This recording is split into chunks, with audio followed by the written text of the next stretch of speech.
Ek gaan vra dat u nou die woord van die Here vir ons sal oopmaak by Filippense 2. Ons gaan lees verse 1 tot 11, Filippense 2 vers 1 tot 11. Dan gaan ek wil tog vra dat u boek of die Bybel, die woord, Sondag sal saambring, want dit waarmee ons hier besig is tog om saam vanuit die woord van God te lees. En het is belangrik dat ons dit ook so sal benader en sal onthou dat wanneer ons die woord oopmaak, dan werk ons met die besondere openbaring van ons Here, wat hy deur sy genade aan elkeen van ons geskenk het. As ons woordverkondiging doen, dan is dit tog die woord wat sentraal staan. Voordat ons gaan saam lees vanuit die brief wat Paulus aan die gemeente in Filippi geskryf het, is dit net reg dat ons eers sal stil word, dat ons ook ons afhanklikheid aan ons Here sal bely wanneer ons sy woord open. En daarom vra ek broers, kom ons staan, en as 'n gemeente saam, kom ons nader ook dan nou ons Here in gebed.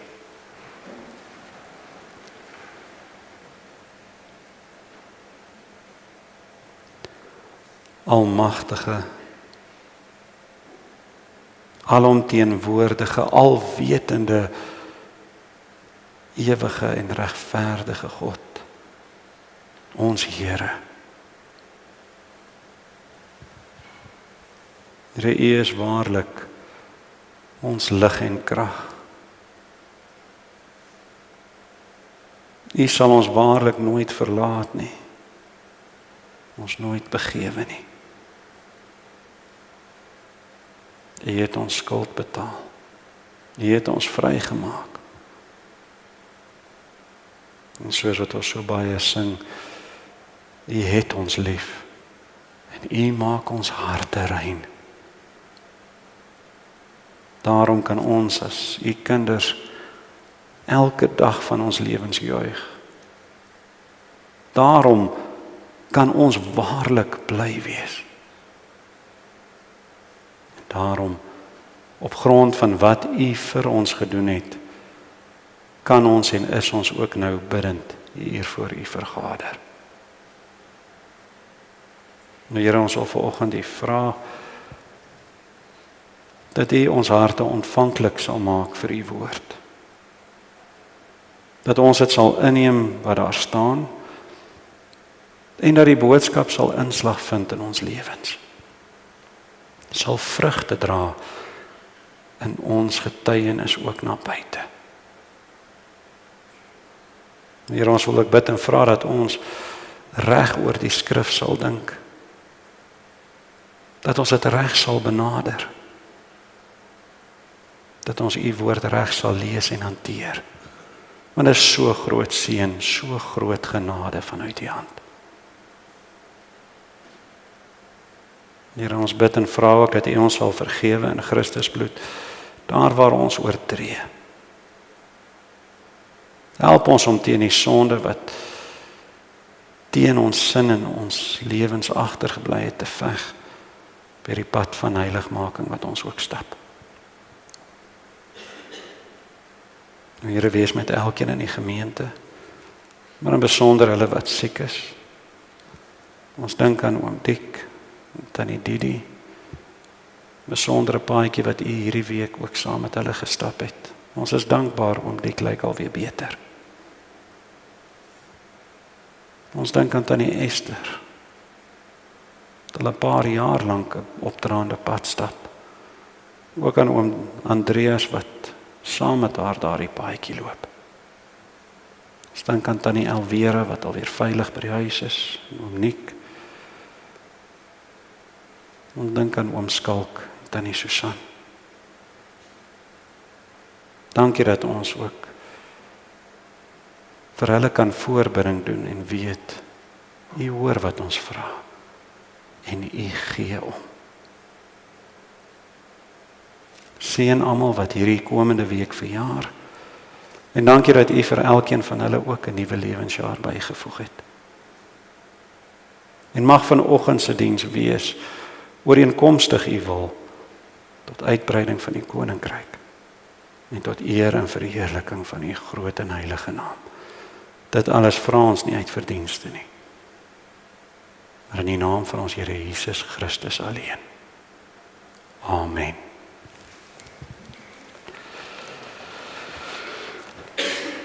Filippense 2, ons gaan lees vanaf die eerste vers en u sal sien dit val onder die opskrif vermaning om te volhard, broederlike eenheid, ootmoed en heiligmaking.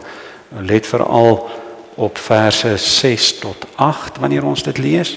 Ons gaan nie die hele gedeelte bespreek, maar ons teksverse is daardie gedeelte van verse 6 tot 8.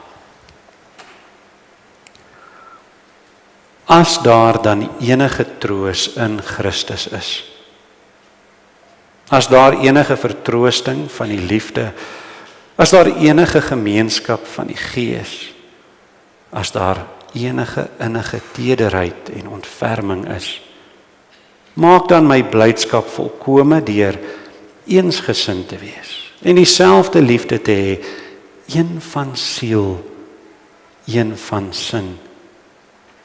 Moenie iets doen uit selfsug of uit ydelle eer nie, maar in nederigheid moet die een die ander hoër ag as homself.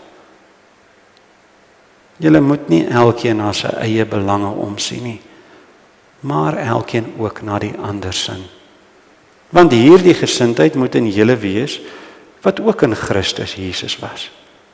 Hy, wat in die gestalte van God was, het dit geen roof geag om aan God gelyk te wees nie, maar het homself ontledig deur die gestalte van 'n diensknegt aan te neem en aan die mense gelyk te word of geword. En in gedaante gevind as 'n mens, het hy homself verneder deur gehoorsaam te word tot die dood toe, ja, die dood van die kruis.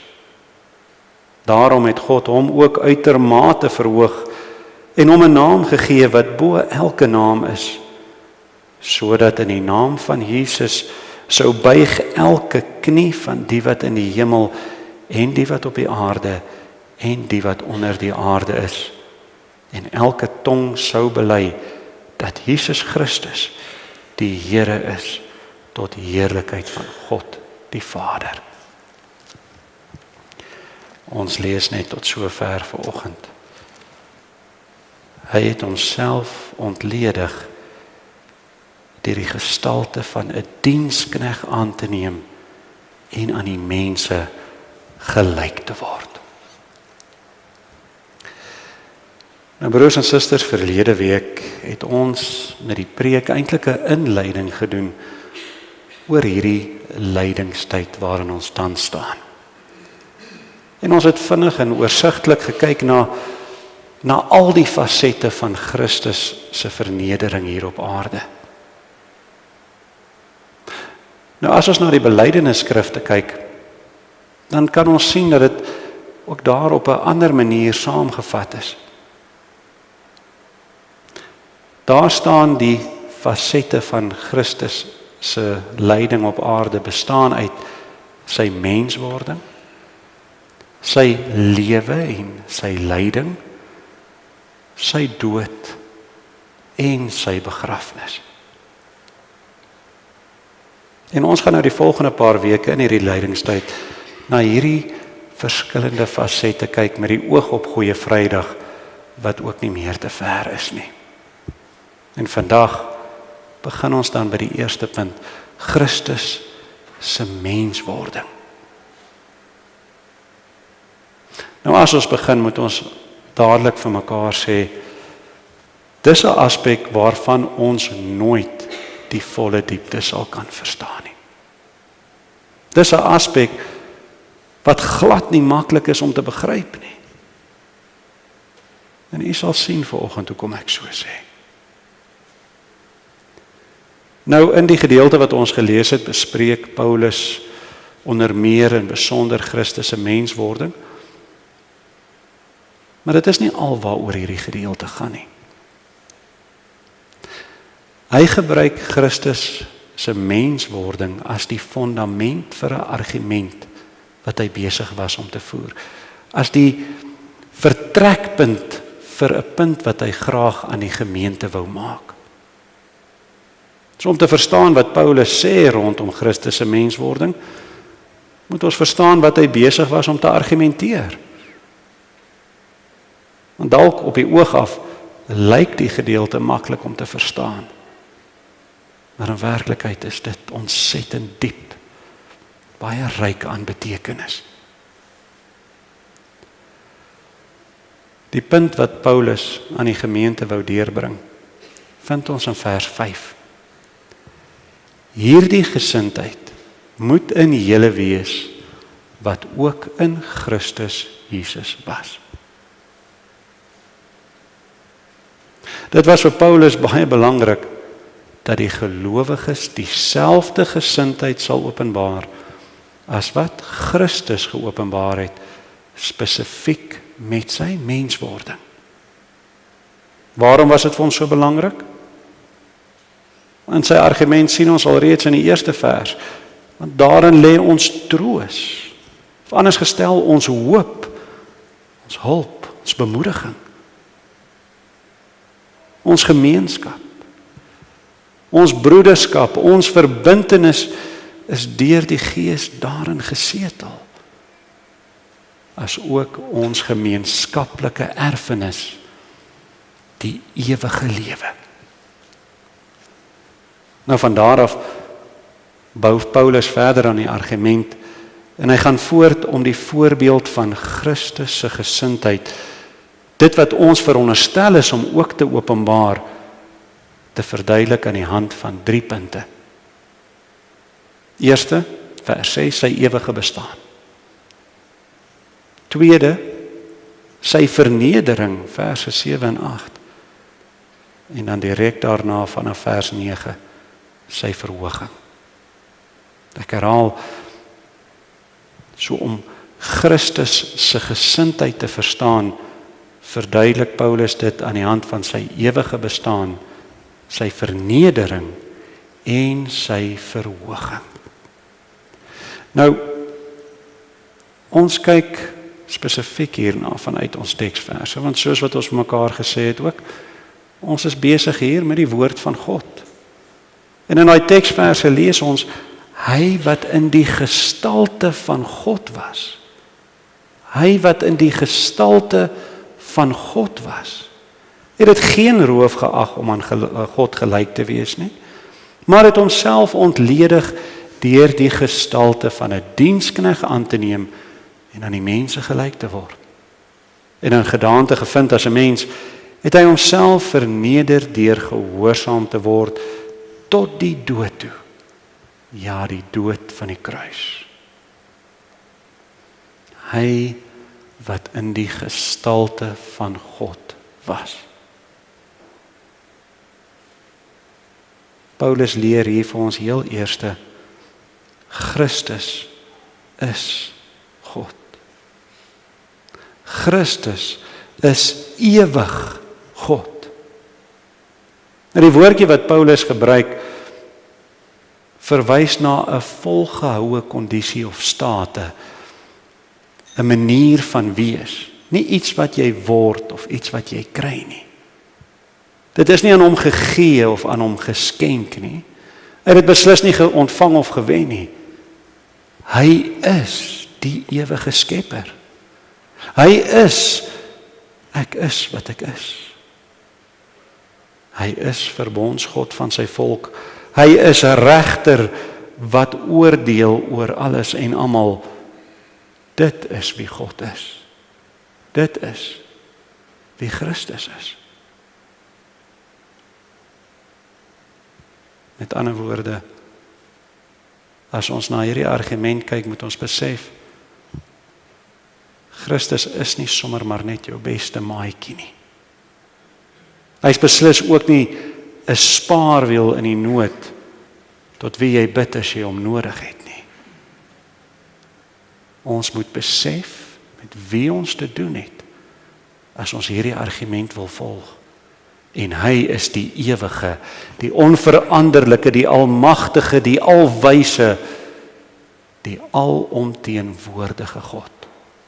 Hy is God. Nou dis alreeds hier in die argument, waar so baie mense, so baie sektes, so baie gelowiges eintlik al die punt mis. Want om Christus se vernedering te verstaan, moet ons tog verstaan wie hy is. Maar nou, dwars deur die wêreld, selfs onder van ons eie kringe word God, of die godheid van Christus ontken.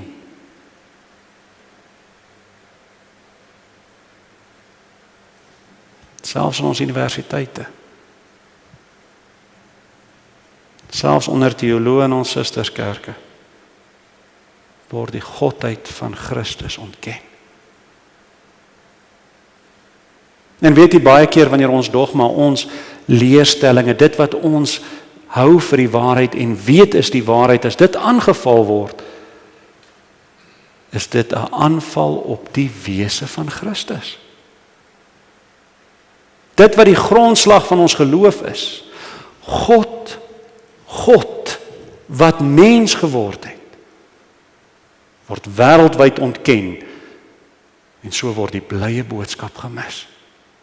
Want Christus, broers en susters, Christus is God. So hier begin Paulus sy argument. Christus is God. Maar hy het dit geen roof geag om aan God gelyk te wees nie. Alhoewel Christus al die regte, die voorregte en die eer het van God wees, sien ons hier, hy het nie daaraan vasgehou nie. Hy bestaan as God, moenie 'n fout maak nie, maar was bereid om hierdie regte, hierdie voorregte daarvan prys te gee. Dis die ongelooflike boodskap van die evangelie, van die Christendom tog. Dis nie dieselfde as enige ander godsdiens nie.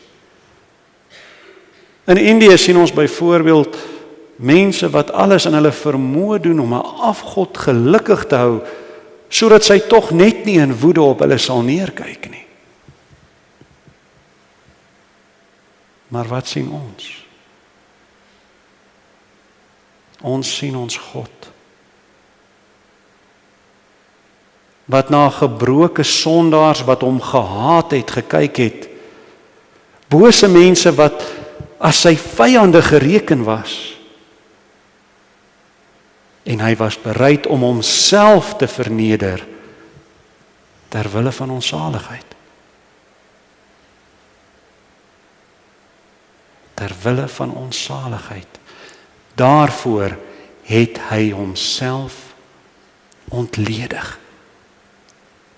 Nou anders vertaal kan ons ook sê, hy het homself leeg gemaak.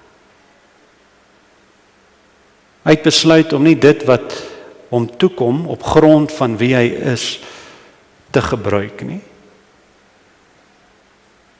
Uit die voordele of in die voordele te bly van God wees nie.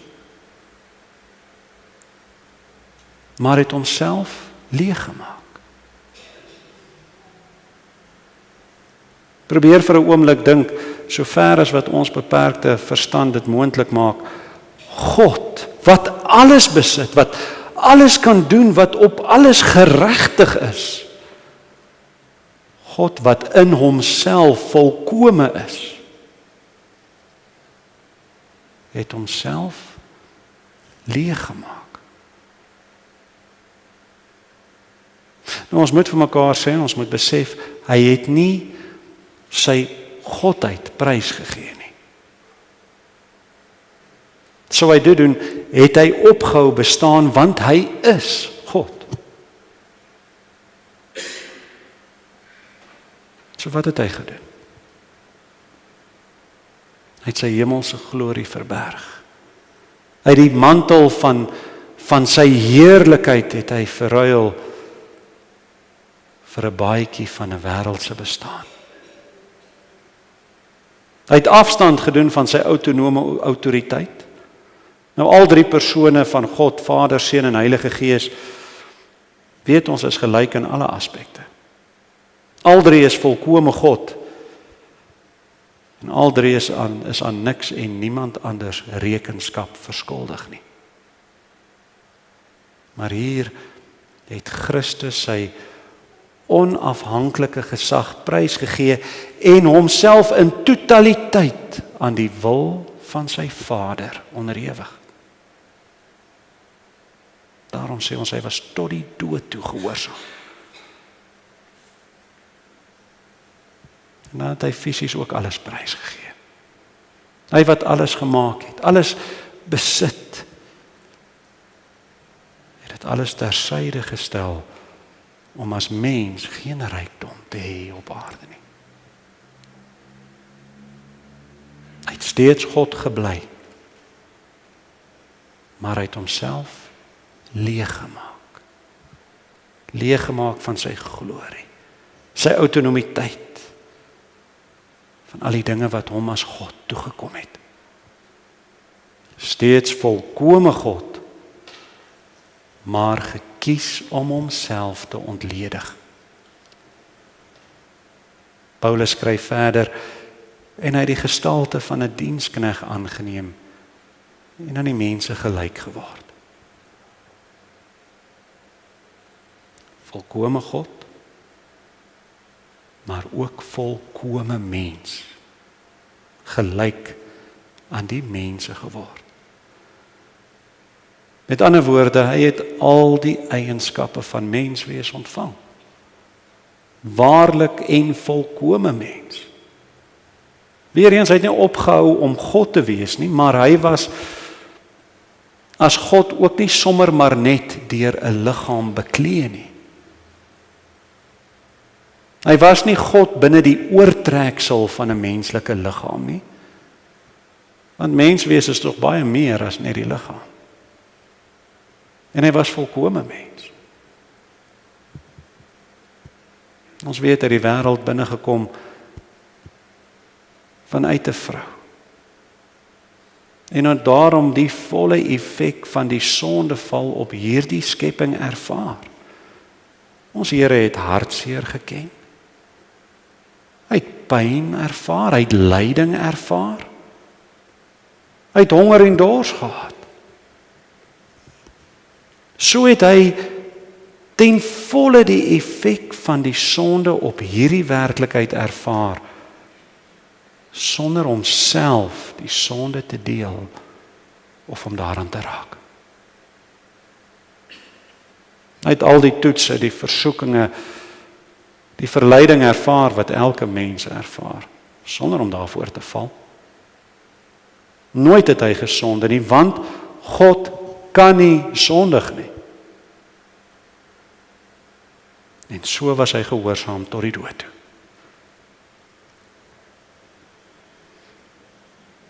Nou as God kon hy op enige oomblik in sy tyd hier op aarde gesê het, stop. Genoeg is genoeg. As God kon hy enige oomblik tydens sy verhoor, tydens sy marteling, sy vingers so geklap het.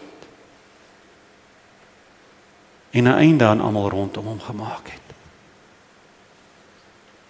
Tydens sy teregstelling kon hy as God enige oomblik van daardie kruis afgeklim het, soos wat die mense hom uitgedaag het om te doen. Maar hy het nie.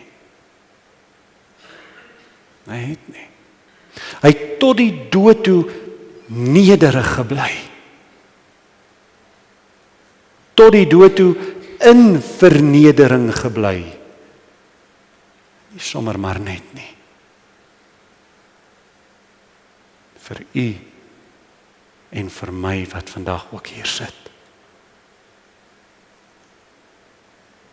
Hy het in vernedering gebly ter wille van ons saligheid. Tot die dood het hy volkome mens gebly om die wil van die Vader te gehoorsaam, dit wat ons nie kan doen nie. So die sonde te oorwin en ons 'n ewige erfenis te skenk. D.C. Egner skryf van 'n sendeling wat die verhaal vertel het, waar hy op 2 groot, sterk bergbokke afgekom het, wat teen mekaar vasgeloop het op 'n smal bergpaadjie teen die hange van 'n groot rots. Aan die een kant van die paadjie was 'n kloof van 1000 voet diep. Aan die ander kant 'n styl en 'n regop kraans wat opgegaan het. Die spoor was so smal, daar was nie plek om verby die ander een te gaan nie. Die bokke kon ook nie omdraai sonder om te val nie. So wat nou gemaak?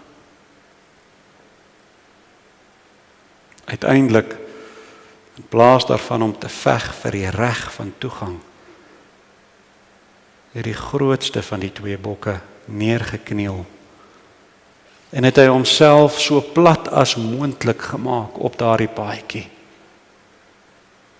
sodat die ander bok voor hom kon loop en hulle albei hulle reis kon voltooi.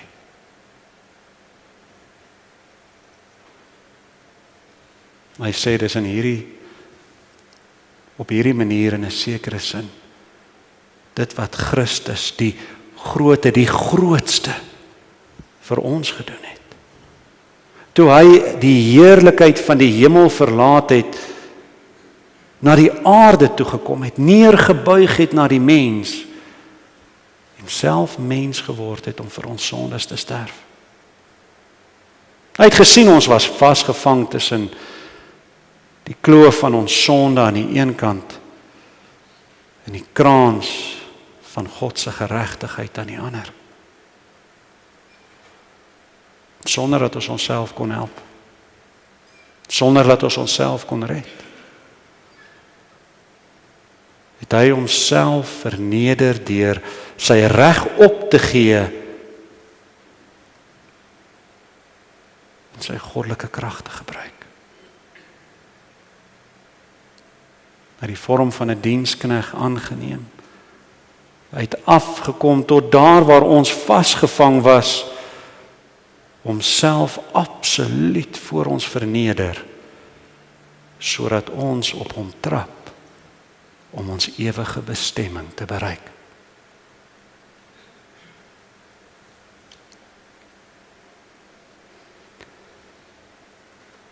So Paulus beskryf hier vir ons die gesindheid van Christus. Ons Here wat homself verneder het, en hy beskryf dit as 'n selflose gesindheid. 'n Selfopofferende ingesteldheid in 'n dienende hoedanigheid. Selfloos, selfopofferend en dienend.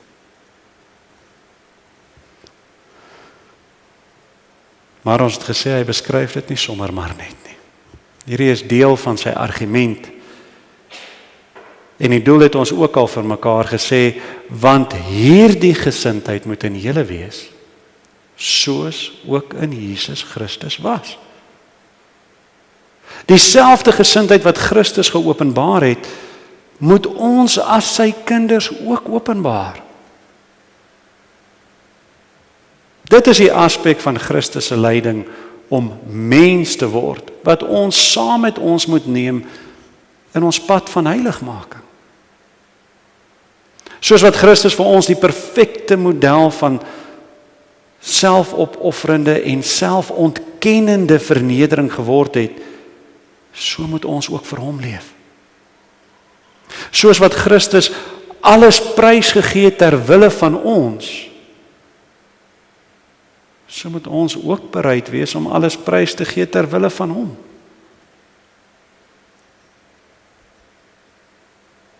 Hieroor is al die geleerdes en al die kommentare eens.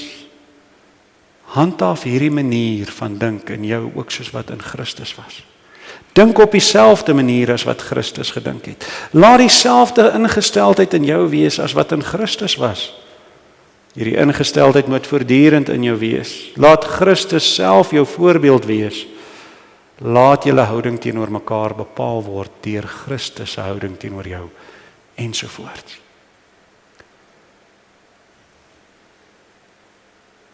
as ons Christus se voorbeeld volg. Na sy ingesteldheid streef met sy menswording. Dan sê Paulus, dan sal ons die eenheid met mekaar in Christus ervaar soos wat ons veronderstel is om te doen. En hy gee vir ons dwars deur sy briewe 'n paar riglyne waar ons onsself kan toets. Hier in vers 2, maak dan my blydskap volkome deur eensgesind te wees, deur dieselfde liefde te hê, een van siel, een van sin. As ons Christus se gesindheid openbaar, sal ons een wees van gedagte. Een wees in selfopofferende liefde teenoor mekaar en een wees in doel en strewe.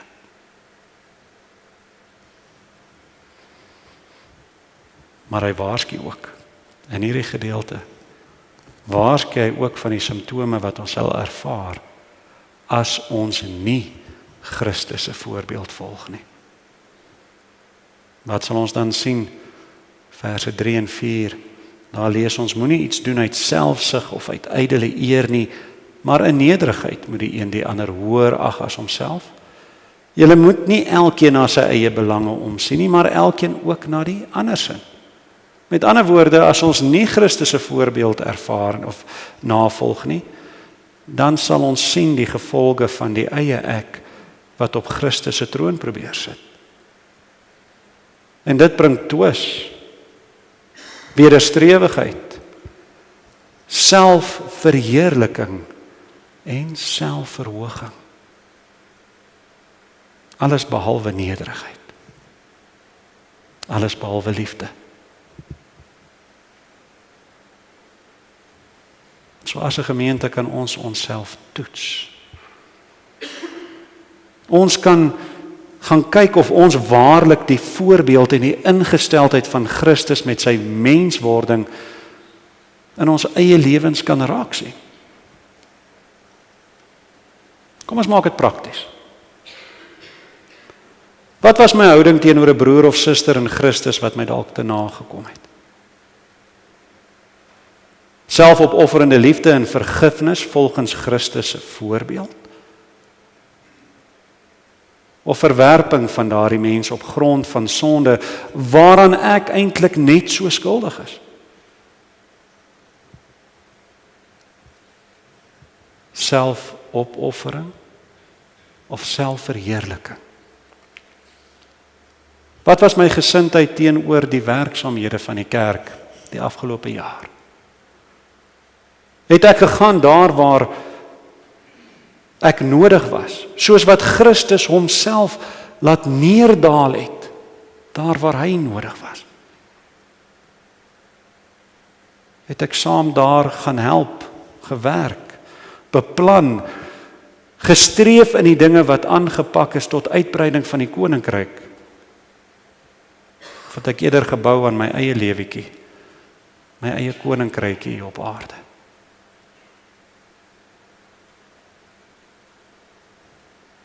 Verdedig ek die naam van my broer in Christus, soos wat Christus vir ons voor die Vader staan, en soos wat hy vir ons tot die dood toe gehoorsaam was? Of breek ek hom ook af, ter wille van myself te beskerm en dalk die fokus van my eie tekortkominge weg te neem?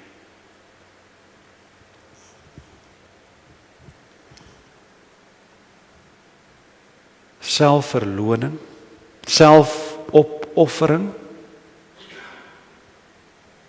of selfverhoging en selfverheerliking? Hoe lyk ons as gemeente se voorbeeld? As ons daaraan meet. Ons kan nie op die troon bly sit wat aan die seun van die mens behoort nie. Ons kan nie sê ons volg hom wat vir ons alles prysgegee het, as ons te bang is ons verloor iets as ons dit doen nie. kan nie eers daaraan dink om te probeer om sy menswording volkome te verstaan, as ons nie bereid is om in sy spore te volg nie. Ons vergeet so maklik dat ons teen die styl regopkraans van God se geregtigheid sou vergaan in die donker en die diep kloof van ons sonde. Ons vergeet so maklik dat God, dat Christus na ons neergedaal het met 'n selflose gesindheid. 'n Selfopofferende ingesteldheid in 'n totale dienende hoedanigheid mens geword het.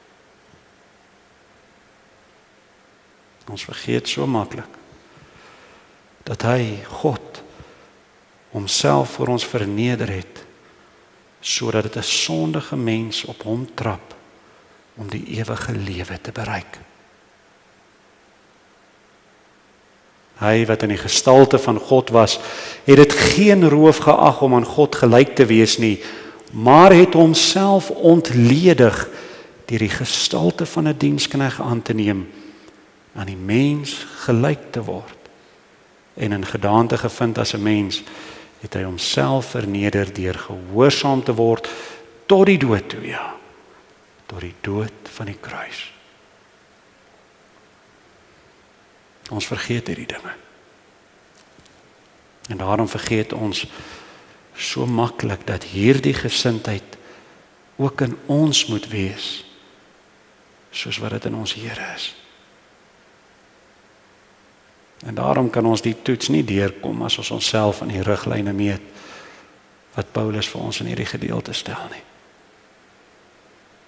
Want ons vergeet, broers en susters, dat in sy menswording het God, het Christus vir ons as mense alles gegee, sodat ons alles kan ontvang. Aan hom alleen al die eer. Amen. Broers, kom ons staan en dan bid ons saam.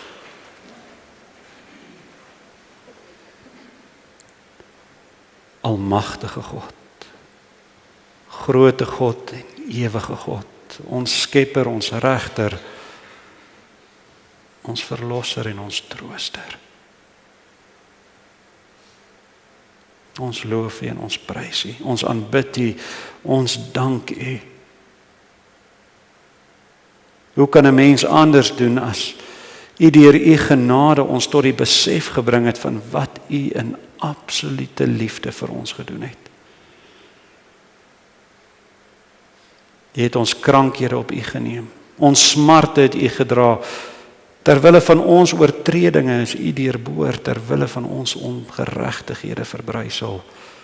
U, die groot en die almagtige, het U self verneder om mens te word, diensknegt te word, terwille van U kinders. Nou Here, ons vra in diepe afhanklikheid dat U by ons ook sal kweek 'n selflose gesindheid, 'n selfopofferende ingesteldheid, en die bereidwilligheid tot 'n dienende hoedanigheid. Dit wat U so volkome teenoor ons geopenbaar het.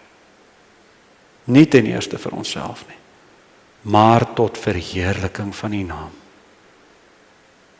Ons vra dit geensins vanuit onsself nie, want ons kan dit nie verdien nie, o Here. En daarom vra ons dit in die naam van ons Here Jesus Christus. Amen. Ek